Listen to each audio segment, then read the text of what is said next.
Salut à tous, bienvenue chez l'Amadoué. Alors aujourd'hui on travaille la laine.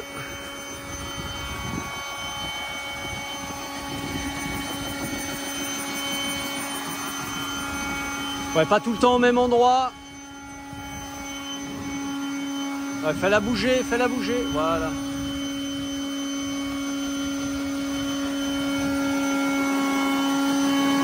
C'est bon. Yanis. Donc là, le tambour à laine en pleine action. Donc à la fois, on fait tourner la laine et on passe le souffleur à feuilles, ce qui permet d'enlever énormément de poussière, d'enlever des petits végétaux qui vont gentiment partir. Des fois, on enlève des morceaux de laine, un peu des fausses coupes, si des fois on a fait des fausses coupes avec la tondeuse. Voilà. Donc après, on a une laine qui est bien aérée. Et que du coup on va aller trier sur la table de tri derrière et voilà, donc ça c'est vraiment la première étape, c'est hyper intéressant. Allez dire. Donc voilà, ça permet de bien aérer la laine, d'enlever la poussière. Alors là on a triché un peu, je vous le dis, hein. C'est que cette laine on l'a déjà dépoussiérée, mais sinon on verrait un nuage de poussière partir de la laine. Et voilà, et quelques petits morceaux des fois qui sortent, ça c'est pas très grave. Et surtout il y a tout un tas de petits végétaux qui arrivent à sortir. Parce que si on fait que ça, si on fait que tourner, on la brasse, donc on l'aère, c'est déjà pas mal. Mais le souffleur à feuilles, il va rajouter une action mécanique, quoi. Donc ça c'est quand même pas mal.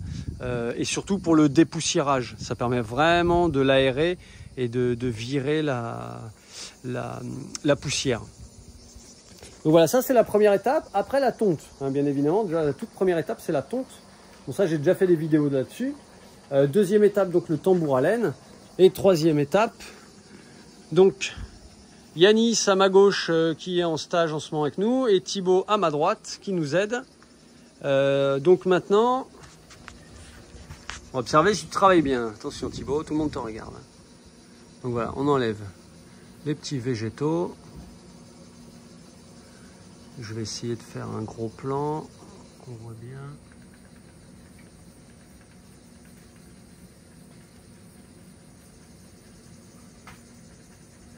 C'est trop petit, laisse-le ça, laisse-le. On n'enlève que les gros.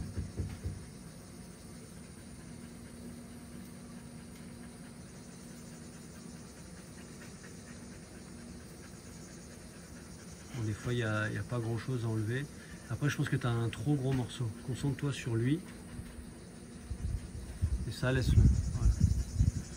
Donc là, on a un magnifique porte-laine. Et là, hop, on a un drap pour mettre tout ce qui est trié. Donc on évite de mettre ça dans du plastique pour pas que la laine, elle se moisisse.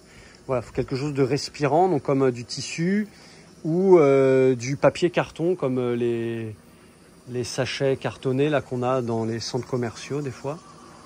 Alors, est-ce que tu as des choses à nous montrer là-dedans? Non, pas grand-chose. Ça c'est tout petit aussi, on s'en fiche. Okay.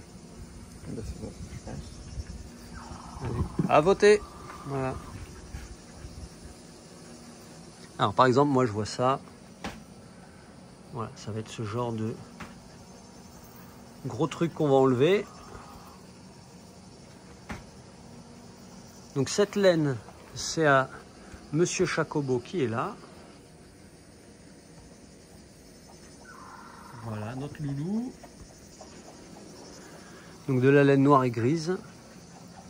On a aussi ces petites graines là, je ne sais plus comment ça s'appelle, avec plein de picots. Donc on va enlever ça.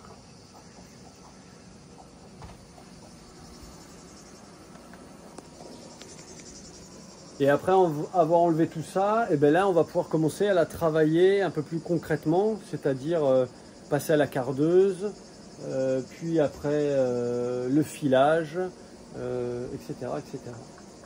Donc voilà les premières étapes qu'on fait là à la ferme. Combien il fait là aujourd'hui? Si vous entendez, à la brownie, si vous entendez, il y a les cigales. Et là voilà, il fait déjà 32 à l'ombre.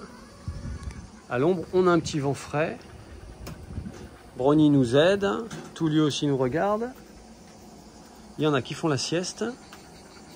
Et donc nous, on trie de la laine.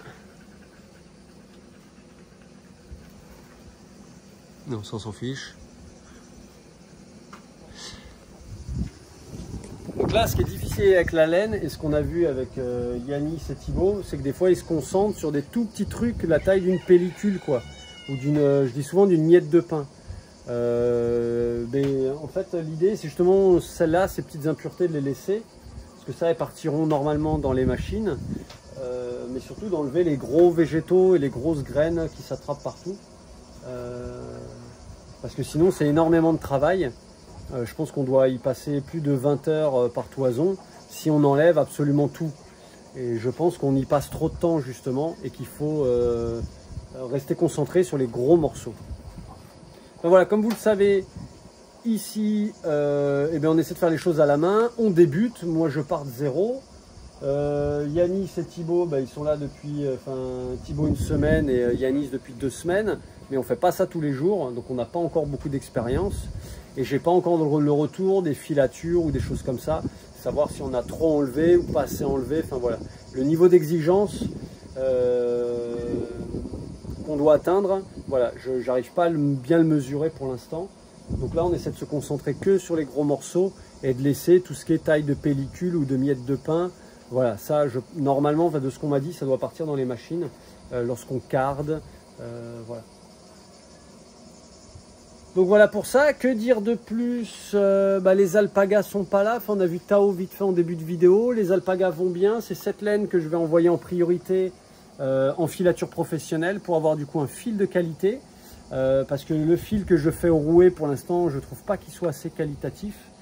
Et je veux pas vendre des pelotes de laine ou des bonnets si le fil n'est pas à qualité. S'il n'est pas de qualité, il risque de s'effilocher, de se déliter et je vais me tirer une balle dans le pied parce que forcément si je vends ça à quelqu'un, les clients ne seront pas satisfaits et ils ne reviendront pas.